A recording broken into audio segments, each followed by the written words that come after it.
बच्चा रोता है, बिजली पानी दे न सके जो, गैस को एमडी शर्म करो, गैस को एमडी हाय हाय, रात में बच्चा रोता है, अरे रात में बच्चा।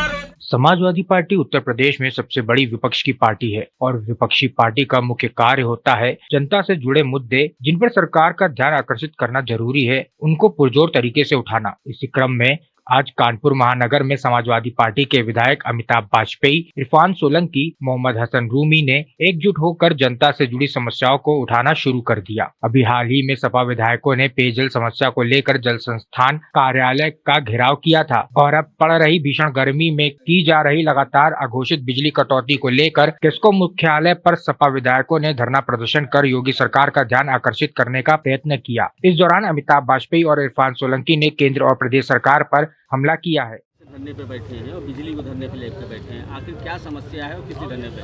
देखिए, आप भी इस शहर के निवासी हैं और इस बात को भुगत रहे होंगे कि रात रात भर बिजली गायब हो रही है, दिन में फॉल्टों की झड़ी लगी है और केस्को के पास ना उसको सुधारने को तंत्र है, ना उससे निपटने को व्यवस्था केस्को ने समय रहते करी थी। भीषण गर्मी पड़ रही है, लोग बिलबिला जाते हैं, रात में ट्रांसफार्मर जल जा रहे हैं, लेकिन सुधारने की व्यवस्था केस्को के पास नहीं है। कोई बताने वाला तक नहीं होता है कि आखिर फॉल्ट कहाँ हुई है, कितनी देर में ठीक होगी, क्या व्यवस्था है, कोई सूचना तंत्र तक सक्रिय नहीं होता है। और बिजली के दाम क्या हो गए हैं, इतनी महंगी बिजली होने के बावजूद बिजली मिल नहीं रही, फॉल्ट सुधर नहीं रहे, ट्रांसफार्मर बदल नहीं रहे। और बिजली मंत्री ने वादा किया था चुनाव के पहले कि हम बिजली के दाम आधे कर देंगे, हाफ बिल लेंगे, तो उनको वादा भी याद दिलाना है, फॉल्ट की व्यवस्था भी करानी है। और जब एक तरफ इतनी फॉल्ट हो रही है और दूसरी तरफ कटिया पकड़ने का अभियान चल रहा है, ये कटिया आखिर लग कैसे रही है, हमने बार बार सवाल पूछा। कटिया आखिर लगती कैसे है, अंडरग्राउंड तारों में कटिया कैसे लग रही है, वो विभाग का अधिकारी कौन है, उसको पकड़ने का काम विभाग क्यों नहीं करता। झूठी कटिया बता करके सस्पेंड कर दिया जा रहा है, फॉल्ट ठीक नहीं हो रही है, यहाँ तक कि जो मीटर लाइन लगाने के लिए कोई जाता है तो उससे भी वसूली हो रही है। इन सारी बातों को उन्होंने एमडी साहब से मिलकर के बताया है, ज्ञापन भी दिए हैं, लेकिन कोई कार्रवाई किसको द्वारा नहीं हो रही है। इसलिए हम लोगों ने आज धरना दे करके इनको जगाने का निर्णय लिया है।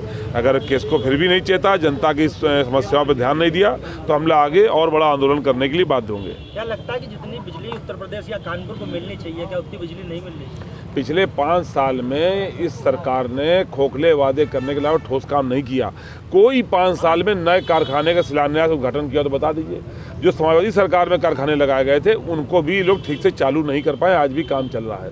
तो इसलिए जब तक आप इंतजाम नहीं करेंगे, 10 साल 5 साल आगे का इंतजाम नहीं करेंगे, कारखाना एक दिन में नहीं बनता है। इस सरकार अब रो रही खपत ज़्यादा हो गई, अरे तुम्हें नहीं मालूम खपत ज़्यादा हो रही है, हर चीज़ खपत बढ़ रही, खपत बढ़ रही, गर्मी में आपको नहीं पता था क्या पहले से? लेकिन आपने कोई तैयारी नहीं करी, चूँकि आप मदमस्त हैं, आपको केवल सत्ता चाहिए, जनता की सुविधाओं से आपको लेना देना नहीं है।